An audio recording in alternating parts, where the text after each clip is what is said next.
everyone. We'll be completing our fourth chapter from Freud by the last topic, that is policy implications of classical equilibrium model. So जो भी हमें stabilizing rules देखने को मिले हैं interest rate की, हमने एग्रीगेट डिमांड डिराइव करी है, हमने एग्रीगेट सप्लाई डिराइव करी है। अब इन सभी चीज़ों का जो है इन सभी चीज़ों के ऊपर हमारी जो गवर्नमेंट की पॉलिसीज होती हैं, जैसे फिजिकल पॉलिसी हो गई, हमारी सेंट्रल बैंक की पॉलिसी, हमारी मॉनेटरी पॉलिसी, उसका output, employment, price level, interest rate पर क्या इफेक्ट देखने को आपको मिलता है, वो हम इसमें देखेंगे। Now talking about physical policy का मतलब ही ये होता है कि जो भी गवर्नमेंट को जहाँ से रिवेन्यू आता है और गवर्नमेंट के जो खर्चे हैं वो इस तरीके से यूज करना, ठीक है, इस तरीके से यूज करना कि कंट्री में इकोनॉमिक ग्रोथ हो और कंट्री में इकोनॉमिक स्टेबलाइजेशन हो, ठीक है।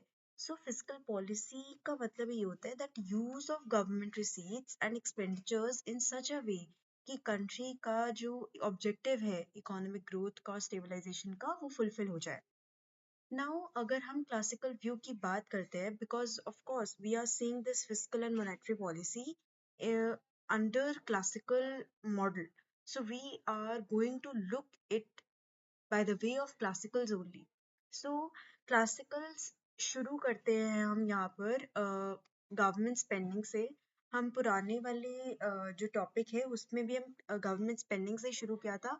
Now we are going to look at the physical policy from government spending only. तो हम इफेक्ट देखेंगे कि अगर गवर्नमेंट स्पेंडिंग्स इंक्रीज होती हैं तो क्या होगा इकोनॉमी में, ठीक है। सो अब क्या चीज होगी कि अब गवर्नमेंट स्पेंडिंग जब इंक्रीज होती है ना, अब जब खर्चे बढ़ गए तो उन खर्चों को करने के लिए कुछ सोर्स मीडियम भी चाहिए रहेगा, तो उसको फाइनेंस क्या करते हैं, तो गवर्नमेंट के पास ना उसको फाइनेंस करने के लिए तीन रिसोर्सेज होते हैं, ठीक है। एक तो गवर्नमेंट लोगों के ऊपर टैक्सेस लगाती है तो उनको वहां से पैसा आता है, वो गवर्नमेंट का रेवेन्यू बनता है।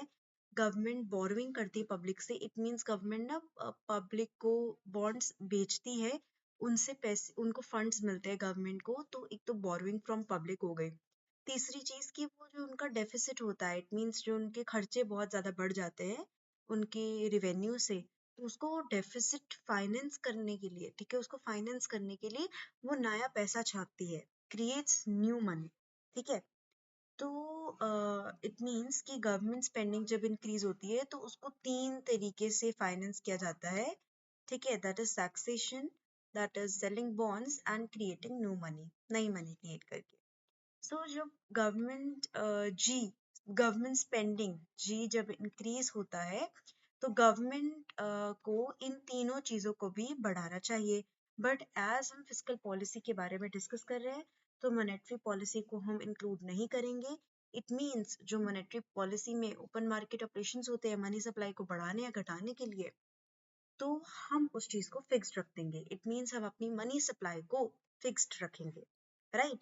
नाउ अब हम इस चैप्टर में अपनी गवर्नमेंट एक्सपेंडिचर को फाइनेंस करने के लिए सिर्फ पब्लिक से बोरो कर रहे हैं, इट मीन्स हम बॉन्ड्स को सेल कर रहे हैं ज्यादातर। तो हम अभी के लिए हमारा जो टैक्स कलेक्शन है उसको भी फिक्स रखेंगे, just to see the effect of increased government spending, ठीक है, by and it is financed by the selling of bonds to public, ठीक है। एंड ये हमारे इक्विलिब्रियम आउटपुट या प्राइस लेवल को बिल्कुल भी अफेक्ट नहीं करेगा। नाउ लेट अस सी कि जब गवर्नमेंट स्पेंडिंग इंक्रीज होती है क्लासिकल मॉडल में तो क्या उसका असर पड़ता है, क्या उसका इफेक्ट होता है। नाउ देखो, ये हमारा जो है ये सेम है ग्राफ जो हमने यहाँ पर stabilizing rule of interest rate देखने के लिए बनाया था कि कैसे इंटरेस्ट रेट सेम ही मार्केट में जब इंक्रीज होता है या डिक्रीज होता है तो हमारे इन्वेस्टमेंट पर क्या असर उसका पड़ता है, ठीक है। तो यहाँ पर क्या चीज आपको देखने को मिल रही है कि यहाँ पर, right? Now you are at this level where your supply and demand is equal at this equilibrium level point E. You are here. where your interest rate is R naught and your supply, ठीक है, of loanable funds, ठीक है, is equals to the investment, ठीक है। और यहाँ पर आपका जो this I is a downward sloping curve and the supply of loanable funds is having a positive relationship with the interest rate, so it is a upward sloping curve, ठीक है। Investment is having a negative relationship with the interest rate, so that's why it is downward sloping. I've already told you ये सब कुछ मैं आपको पहले ही बता चुकी हूँ, ठीक है। सो जब गवर्नमेंट स्पेंडिंग जब बढ़ता है, जी जब इंक्रीज होगा, इट मीन्स जो मेरा जब गवर्नमेंट एक्सपेंडिचर बढ़ गया, एक्सपेंडिचर्स बढ़ गए, तो खर्चे हमारे ज्यादा हैं, उतना हमें पैसा नहीं आ रहा जितने ज्यादा हमारे खर्चे हैं, ठीक है। तो जब ये ज्यादा है तो हमारा जो डेफिसिट है वो पॉजिटिव होता जाएगा, बढ़ता जाएगा, और G minus T that is showing our deficits, ठीक है, वो बढ़ते जाएंगे, ठीक है।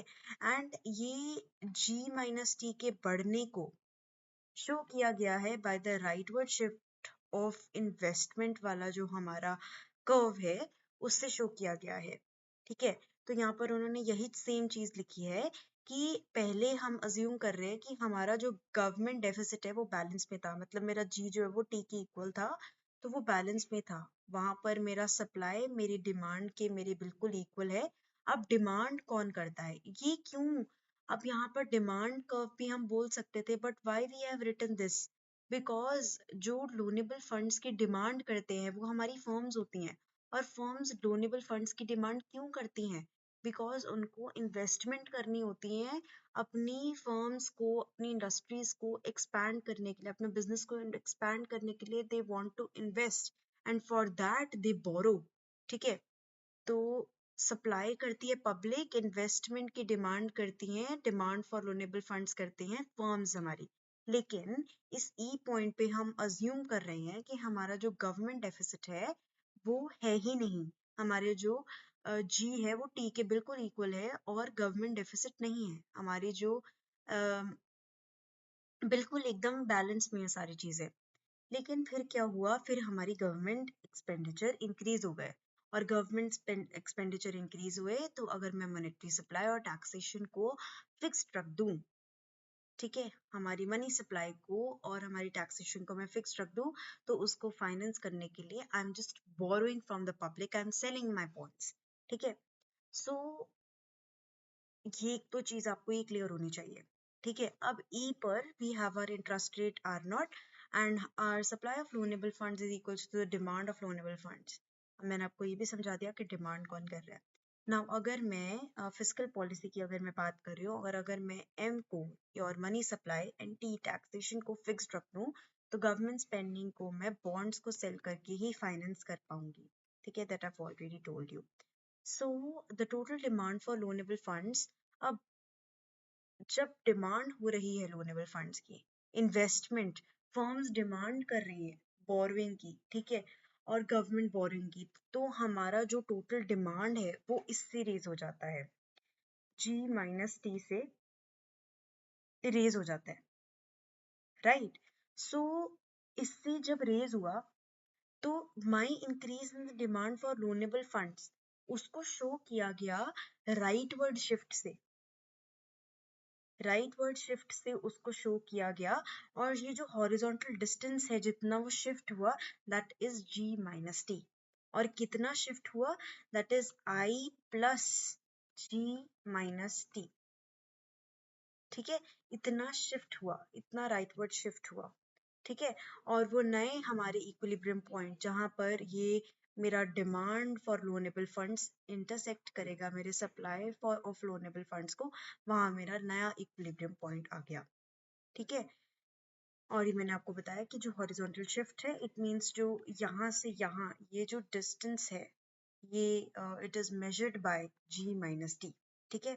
वो पूरा ए से बी, और ये आई मीन ए से बी एंड ये बी से ए, इतना, ये पूरा जी माइनस टी है हॉरिजॉन्टल शिफ्ट, ये बी से ए एंड ए से बी, ठीक है, ये पूरा जी माइनस टी है।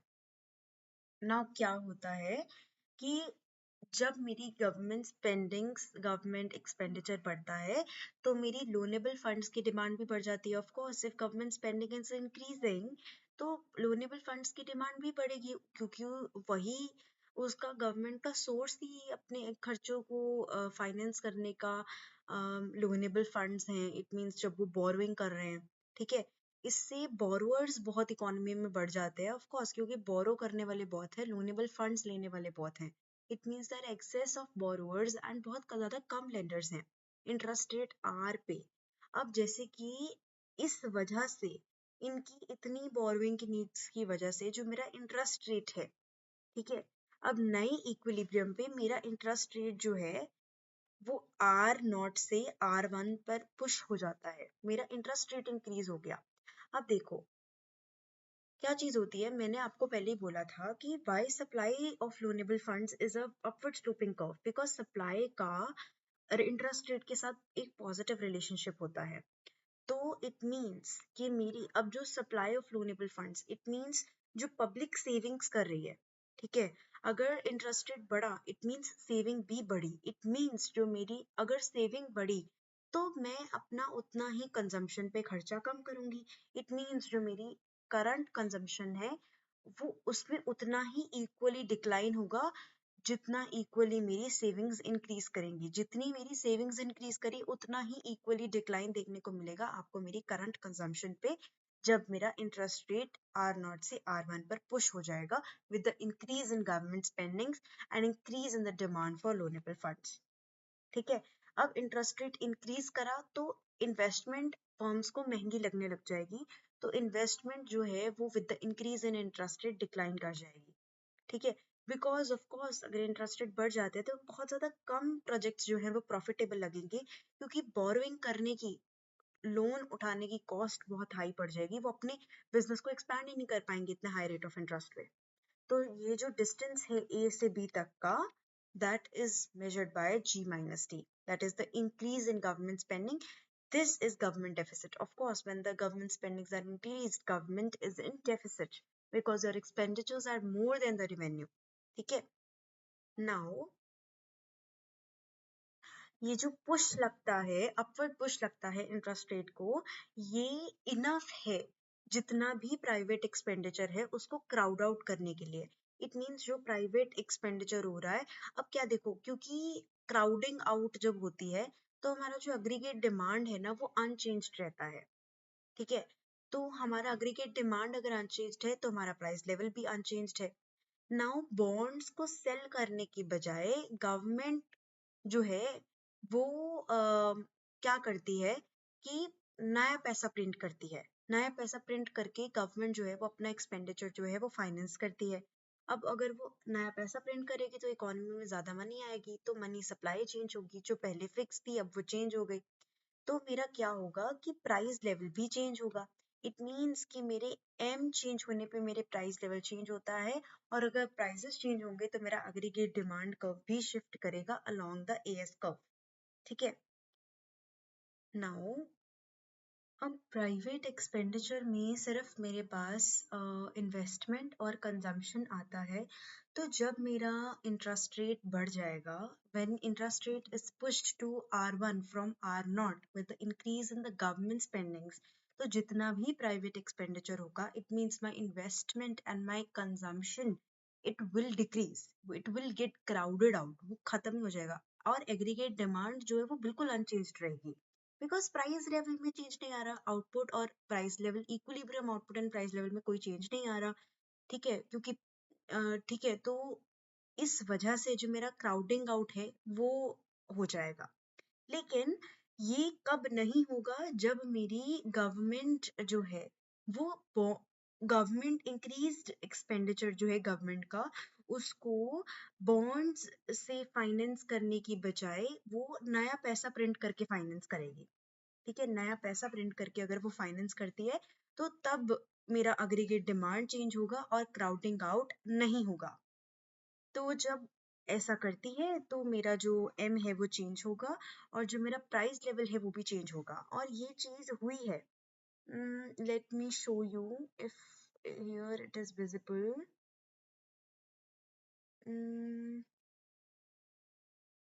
आई थिंक हमने ग्राफिकली किया है, yes.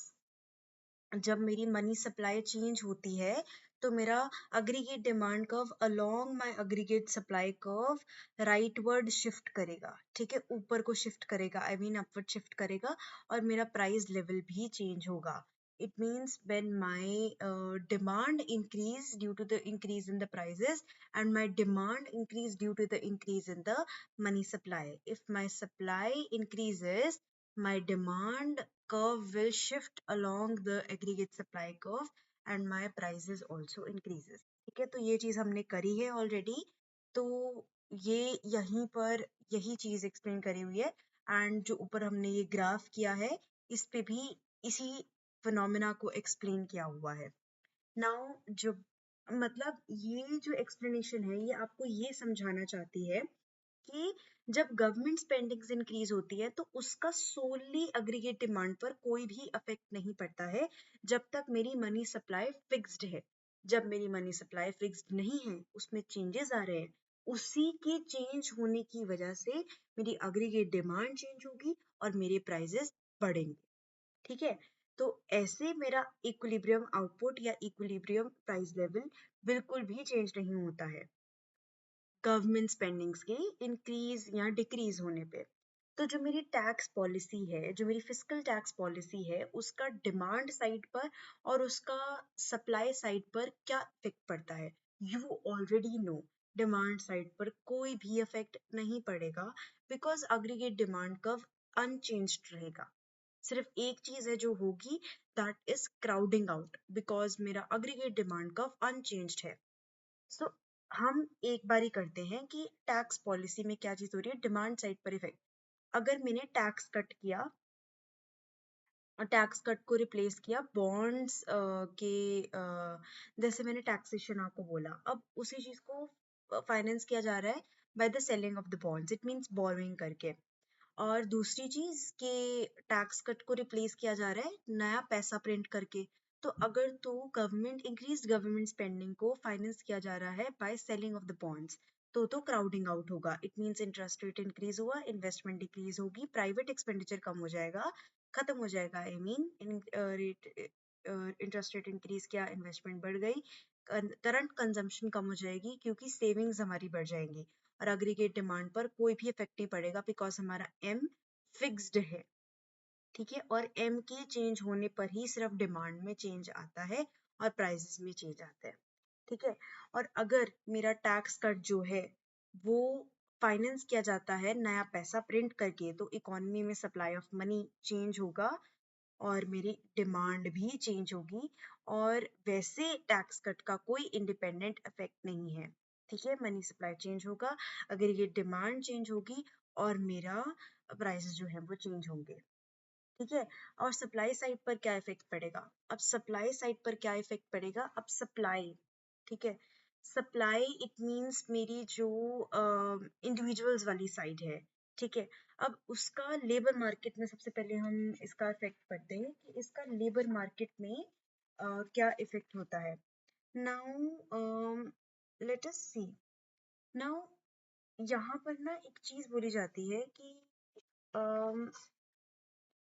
Basically wait supply side, yes, हम पहले इसके एक्सप्लेनेशन पढ़ेंगे फिर उसको धीरे धीरे हम अपने डायग्राम्स में समझेंगे. नाउ अगर टैक्स कट होता है, अगर सपोज करो कि लमसम टैक्स कट हुआ, इट मींस आपकी इनकम में से अगर थोड़ा सा पोर्शन जो है वो गवर्नमेंट को एज अ टैक्स जाता है, तो डिमांड साइड इफेक्ट को कंसिडर किया जाएगा. ठीक है, सो अब क्या हो रहा है कि इस चीज की बजाय, लमसम टैक्स के बजाय हमारा इनकम टैक्स रेट कम हो रहा है.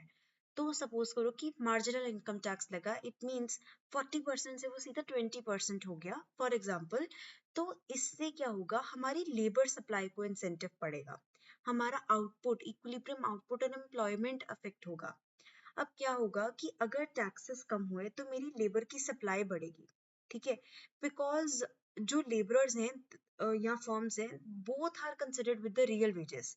ठीक है, सो अगर टैक्सेस कम हो रहे हैं तो वेजेस जो है वो बढ़ेंगे ऑफ कोर्स, ठीक है।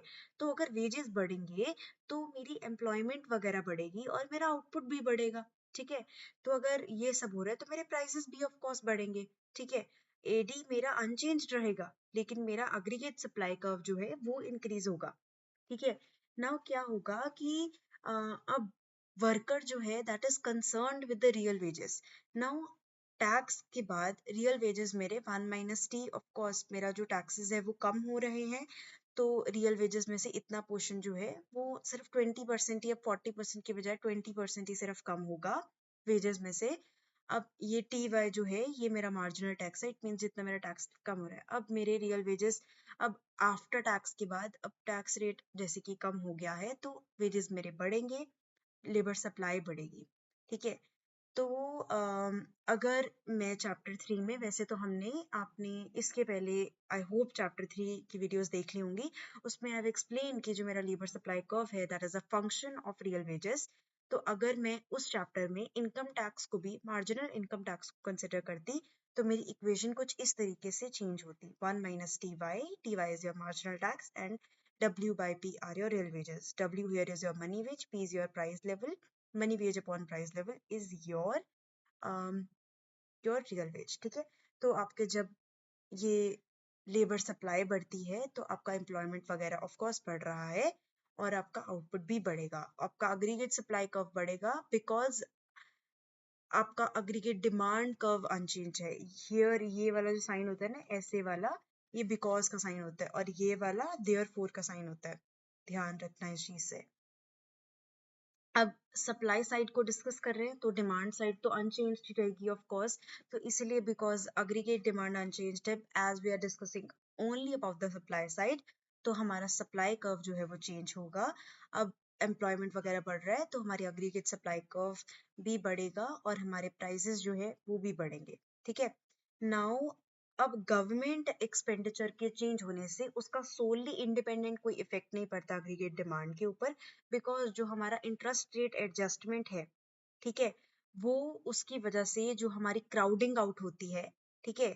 तो और जो क्राउडिंग आउट होती है और यहाँ पर कुछ अग्रीगेट डिमांड पर कुछ इफेक्ट नहीं पड़ता, और क्योंकि हम बॉन्ड सेल कर रहे हैं यहाँ पर माना मनी सप्लाई फिक्स्ड है और जब तक मनी सप्लाई फिक्स्ड रहेगा मेरा अग्रीगेट डिमांड पर कुछ चेंज नहीं आएगा। बस जो हमारा मार्जिनल इनकम टैक्स है उससे कुछ एडिशनल सप्लाई साइड में इफेक्ट्स देखने को मिल जाते हैं। वही अगर मैं इस चीज को आपको डायग्रामेटिकली दिखाऊं तो क्या चीज हुआ कि मेरी जो है अ, जब मैंने इसको ऐसे किया कि मेरा मार्जिनल इनकम टैक्स वैसे लमसम के होने पर तो मेरे डिमांड साइड के इफेक्ट्स कंसिडर होंगे, बट जैसे कि मार्जिनल इनकम टैक्स लग रहा है, आई मीन टैक्स रेट कम हो रहा है, तो मेरी जो लेबर सप्लाई है वो बढ़ेगी। अब मेरे वेजेस सबसे पहले बढ़ रहे हैं तो मेरे वेजेस जो हैं उसमें आपको राइटवर्ड शिफ्ट देखने को मिल रहा है, ठीक है। वेजेस जो रियल वेजेस बढ़े तो मेरा अग्रीगेट जो लेबर सप्लाई कर्व है वो मेरा राइटवर्ड आपको शिफ्ट देखने को मिलेगा along my labour demand curve, ठीक है। उसके बाद अगर मेरा रियल वेजेस बढ़ रहा है तो मेरा आउटपुट भी बढ़ेगा, ठीक है। तो मेरा आउटपुट भी इंक्रीज होगा, ठीक है। So you will see here, यहाँ पर मेरा आउटपुट भी आपको बढ़ता हुआ देखने को मिलेगा अलोंग माय प्रोडक्शन फंक्शन, ठीक है। नाउ इफ दिस हैपेंस तो मेरा जो अलोंग माय ठीक है डिमांड कर्व है, मेरा जो आपको ये अग्रीगेट सप्लाई कर्व है उसमें भी आपको चेंज, अग्रीगेट सप्लाई कर्व भी आपको ये बढ़ता हुआ देखने को मिलेगा, ये मेरे अग्रीगेट डिमांड कर्व के along. My aggregate demand curve is downward sloping, my aggregate supply curve is vertical because of the supply determined effects of output and employment.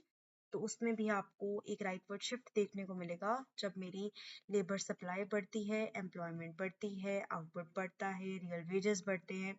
तो ये, तो जब मेरा aggregate supply curve rightward shift होगा तो मेरे prices भी बढ़ेंगे, ठीक है। नाउ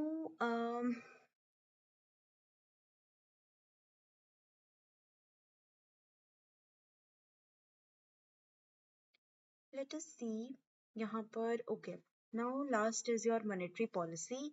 मॉनेटरी पॉलिसी में योर अब ऑफ कोर्स सी बात है कि जो मेरा क्या चीज था कि क्लासिकल सिस्टम में जो मेरा क्वांटिटी ऑफ मनी है वो प्राइस लेवल और नॉमिनल इनकम का लेवल डिटरमाइन करता है।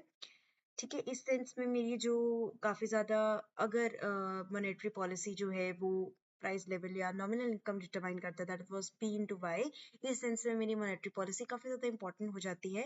बट जब मेरा मॉनेटरी पॉलिसी अफेक्ट नहीं करता equilibrium values of real variables को, जैसे कि आउटपुट, एम्प्लॉयमेंट या इंटरेस्ट रेट हो गया, तो इस सेंस में मेरा मॉनेटरी पॉलिसी इंपॉर्टेंट नहीं रहता है। तो इसमें तो बस यही है, इतना कुछ खास नहीं है पढ़ने वाला, और ये आएगा भी नहीं तो इतना इंपॉर्टेंट नहीं है। तो मेन ज़्यादा ये चीज़ें इंपॉर्टेंट थी, फिस्कल पॉलिसी का इफेक्ट, ठीक है, पॉलिसी इम्प्लीकेशंस में। कंक्लूजन में आपको सेज लॉ के बारे में बताया गया है कि supply creates its own demand. You have already done this. तो अगर वो अपनी खुद की डिमांड क्रिएट करती है तो कोई भी ओवर प्रोडक्शन या अनएम्प्लॉयमेंट होती ही नहीं है। ठीक है, तो केन्स ने इस लॉ को चैलेंज किया था। Please read the conclusion once. You get a very clear idea of what we have read in this chapter. But say इसमें जो conclusion में एक important चीज दी गई है, that is about the Say's law, that supply अपनी खुद की demand create करता है and there is no overproduction और unemployment. ठीक है, जैसे situation arise नहीं होती है, but Keynes ने इस classical model को challenge किया था। And that's it for your chapter. और इतना कुछ है नहीं इसमें, आपको यही सब पढ़ना है। उसमें पॉलिसी इम्प्लीकेशंस में फिस्कल पॉलिसी वाला ये कंसेप्ट, डिमांड एंड सप्लाई के, ये बहुत ज़्यादा इंपॉर्टेंट है। ठीक है, प्लीज़ ये पढ़ना, इस चीज़ को दोबारा दोबारा वीडियो देखना।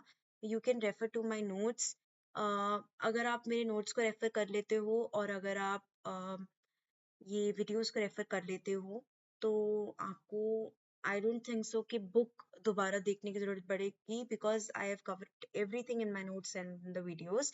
So if you find any doubt, so and if you guys have any doubt, you can comment down below or you can contact me via WhatsApp group, जिसका link मैंने description में दिया है। After the completion of every chapter, I post notes in those that WhatsApp group and I give regular updates there. So please stay connected via WhatsApp. Thank you. Now, yeah, and one more thing, in the next video we'll be starting with the chapter 9 and उसके बाद आपका unit 3 complete हो जाएगा and we'll be only left with unit 4, that contains your chapter 10 and your chapter 11. Thank you for now.